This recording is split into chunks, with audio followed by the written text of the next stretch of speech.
मादृशान्मुग्धा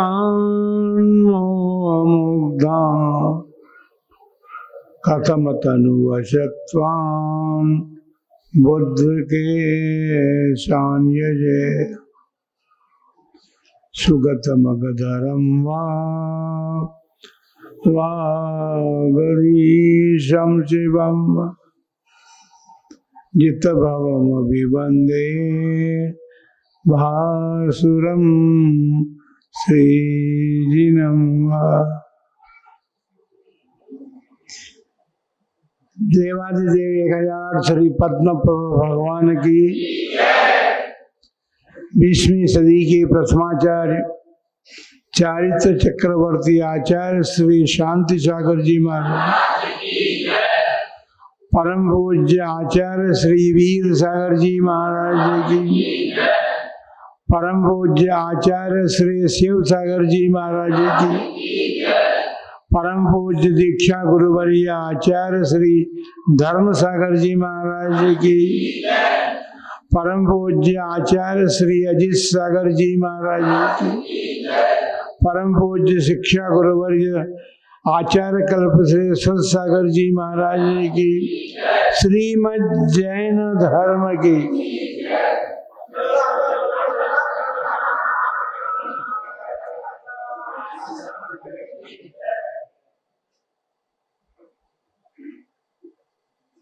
हम सभी का सौभाग्य है,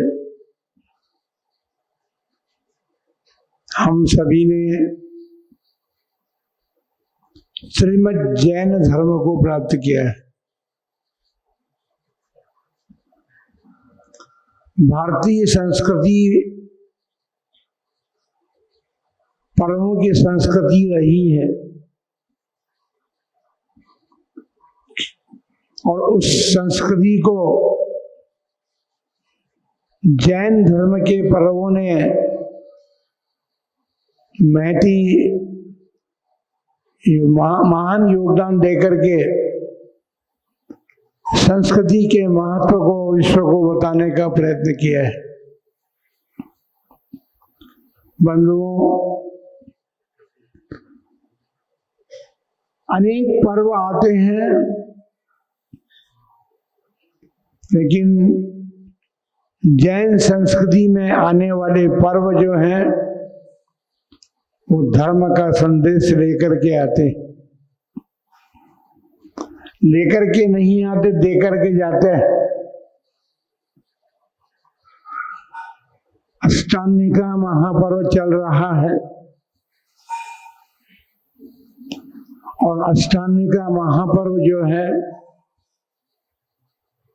वर्ष में 3 बार आता है।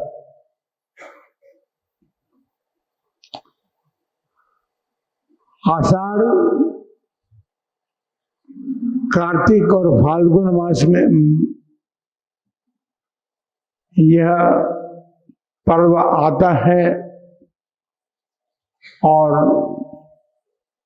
8 दिनों तक सभी श्रावक जन नंदीश्वर दीप की पूजा करते हैं।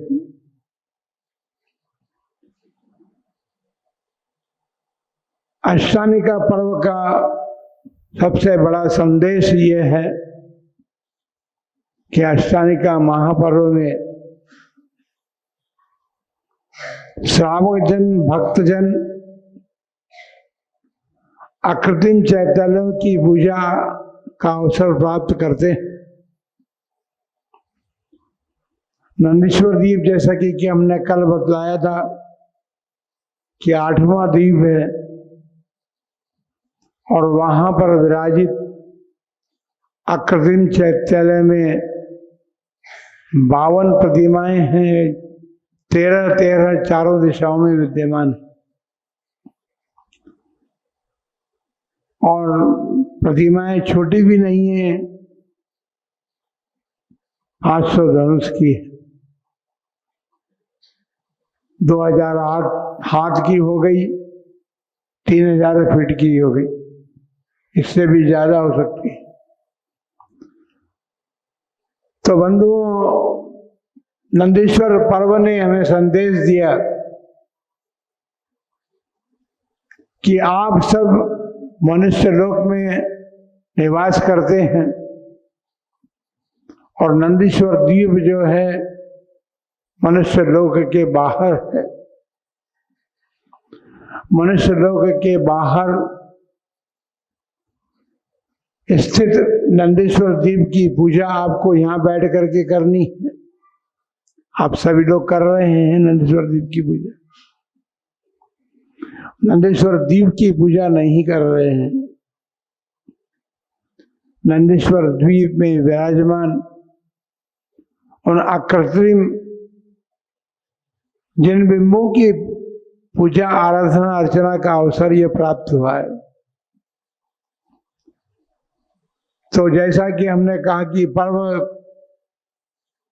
धर्म का संदेश दे करके जाते हैं या धर्म का संदेश लेकर के आते हैं, तो नंदीश्वर पर्व भी संदेश लेकर के आया और अपने को दे करके गया है कि नंदीश्वर द्वीप में जाकर के देवतागण पूजा कर सकते हैं, पर मनुष्य जो है मनुष्य लोक में स्थित होकर के जो कृत्रिम चैत्यालय हैं उनमें भी बैठ करके नंदीश्वर द्वीप की पूजा कर सकते हैं। पूजा श्रावक का परम कर्तव्य है और हमारे जिनालय में विराजित जो भगवान हैं उनकी पूजा तो हम करते ही हैं, क्योंकि वे मूल नायक रहते हैं। नंदीश्वर द्वीप में सभी प्रतिमाएं जो है मूल नायक हैं, चारों दिशाओं में विराजमान है। तो नंदीश्वर द्वीप ने हमको संदेश दिया, या ये नदी अष्टानी का पर्व ने हमें संदेश दिया कि श्रावकों का धर्म है पूजन करना, और पूजन बड़े भक्ति भाव से की जाती है, हल्ला गुल्ला करके नहीं की जाती, बड़े भक्ति पूर्वक की जाती है। बोले महाराज भक्ति पूर्वक ही तो कर रहे हैं हम आपकी पूजा, पर हल्ला गुल्ला बहुत हो रहा था, संगीतकार महोदय आपको पूजा करवा रहे थे, क्योंकि मनुष्य लोक में रहने वाला जीव जो है वो संगीत का प्रेमी है। संगीत का प्रेमी जो है वो जानता है इस बात को कि संगीत की धून जब बजती है तो फिर पांव उठने लगते हैं। इसलिए कोई भी पूजा का अनुष्ठान आप संपन्न करें, अब इस युग में संगीतकार महान आवश्यक हो गया। पंच कल्याण प्रतिष्ठा महोत्सव हो, विधान महान विधान हो, सब में संगीतकार चाहिए। हम ये कहना चाहते हैं कि हमने जहां जन्म लिया उस जन्मभूमि पर 5 वर्ष तक एक एक महीने पूजा चली 3 लोक मंडल विधान की। उस समय ये बड़े बड़े बाजे बजाने वाले संगीतकार नहीं थे। इनकी संगीतकारों की एक जाति है, गंधर्व जाति। वो गंधर्व लोग आते थे और तबला और हारमोनियम के माध्यम से पूजा करवाते थे।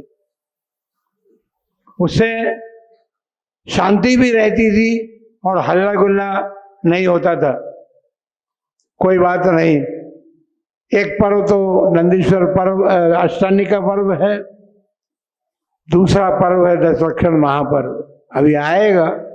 वो भी वर्ष में 3 बार आता है, लेकिन भाद्रपद मास में आने वाला जो दशलक्षण महापर्व है उसको विशेष रूप से आप मनाते हैं। मंदिरों की सजावट की जाती है, क्योंकि मंदिरों की सजावट नहीं कर रही है। भगवान का वर्ष में एक बार प्रक्षालन विशेष रूप से किया जाता है, मंदिर की सफाई वगैरह की जाती है, वो दसरा भाद्रपद मास में ही की जाती है। उस पर्व में हमारी आत्मा के जो 10 धर्म हैं उनकी विशेष रूप से व्याख्या की जाती है और उन व्याख्याओं को सुन करके जिनका मन ऊपर उठने का होता है वे उन धर्मों को अपने मन में धारण करने का प्रयत्न भी करते हैं और जो धर्म को धारण करते हैं उनकी आत्मा पवित्र होती है। आत्मा पवित्र होकर के मार्ग मिलता है, संयम मार्ग मिलता है, जो संयम मार्ग हमें इस लोक के अग्रभाग तक पहुंचाने में कारण बनता है। 2 पर्वों की हमने चर्चा थोड़ी सी की है, लेकिन पार्सोला में एक महापर्व आया है और वह पर्व है चातुर्मास महापर्व। चातुर्मास महापर्व में समाज साधुजनों के चातुर्मास कराने के लिए उत्साहित रहता है। वो जानता है कि जहाँ साधुजन चातुर्मास संपन्न करते हैं वहाँ धर्म की गंगा प्रवाहित होती है और धर्म की गंगा इसलिए प्रवाहित होती है क्योंकि अपन सभी जानते हैं नदी में स्नान करने से हमारे शरीर का मल दूर होता है,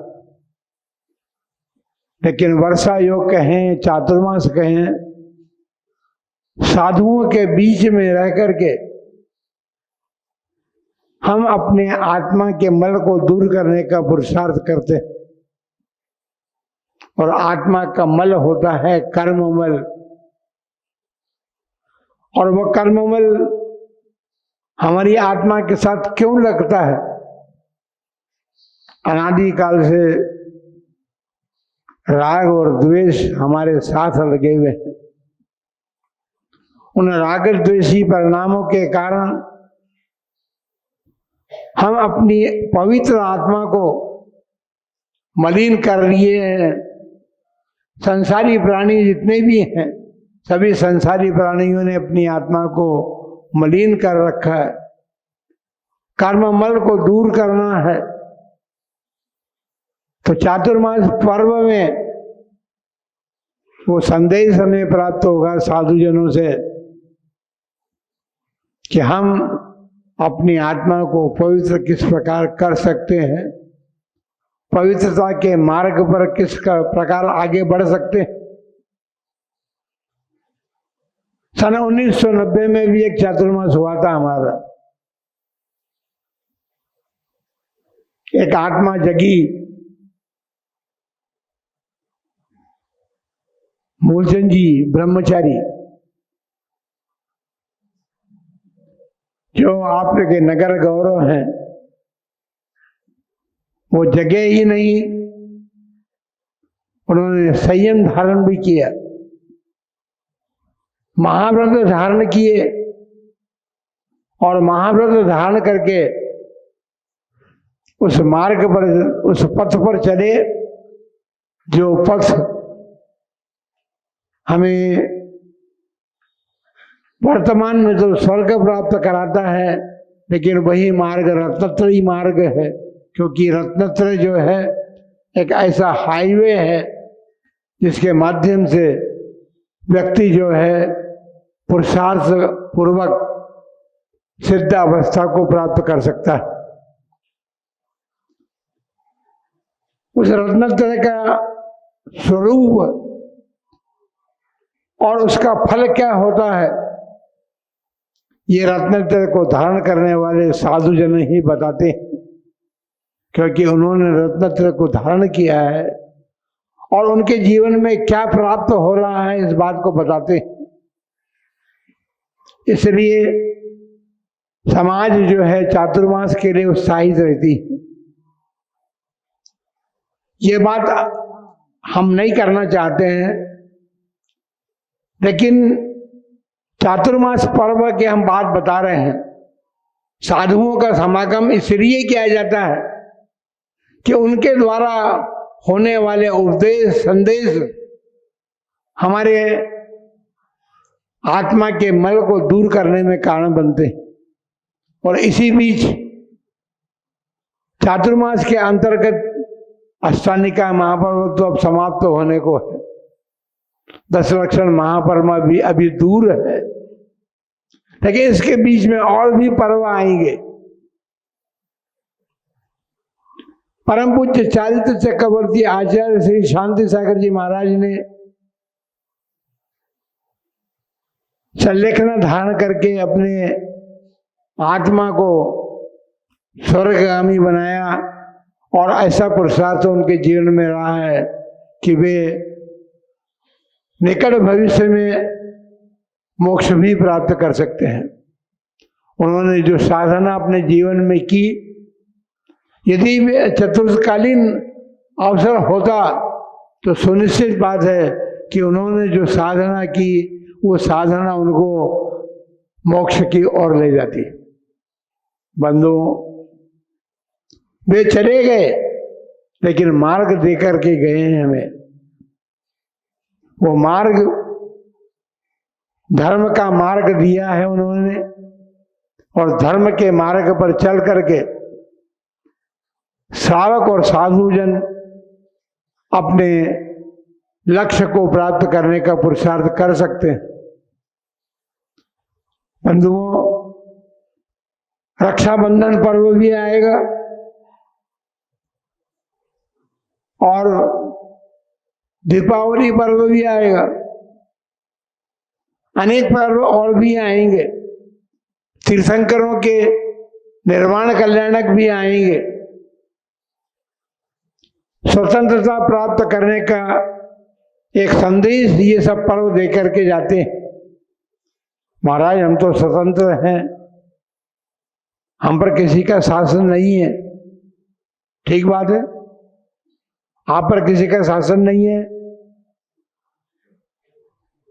बगल में कौन बैठा है? इनका शासन चलता है कि नहीं चलता है? वर्तमान में इनका शासन ही चलता है। ये घर चलाने के अधिकारी हैं, पर घर चलाते चलाते उन्होंने अपना शासन जमाना भी शुरू कर दिया है। और वो शासन इतनी बड़ी बात है कि वो शासन आपको धर्म के मार्ग में नहीं लगने सकता। वो शासन नीचे की तरफ ले जाने की बात करेगा, ऊपर उठने की बात ही नहीं करेगा उनका शासन। बंधुओं, आपको चातुर्मास पर्व प्राप्त हुआ है, और इस चातुर्मास पर्व में अनेक पर्वों की प्राप्ति होगी। अनेक पर्व आएंगे, समय समय पर उन विशेषतम पर्वतों पर विशेष उपदेश सुनने का अवसर मिलेगा। आवश्यकता इस बात की है कि श्रोता न बने रहे, श्रोता बन करके नहीं रहना। श्रोता तो सुपारी को काटता है, तो फिर क्या बनना है? श्रोता बनना है। श्रोता उसे कहते हैं जिसके मन में धर्म सुनने की इच्छा जागृत होती है, और धर्म सुनने के लिए इस सन्मति भवन में आप लोग आएंगे, गुरुजन आपको धर्म सुनाएंगे। लेकिन हम सुनाएंगे और आप सुन करके चले जाएं, इतनी बात नहीं है। उसके साथ ये शर्त है कि आपको धर्म की भाषा समझ करके अपने जीवन में उसे उतारने का प्रयत्न और पुरुषार्थ भी करना चाहिए। जो लोग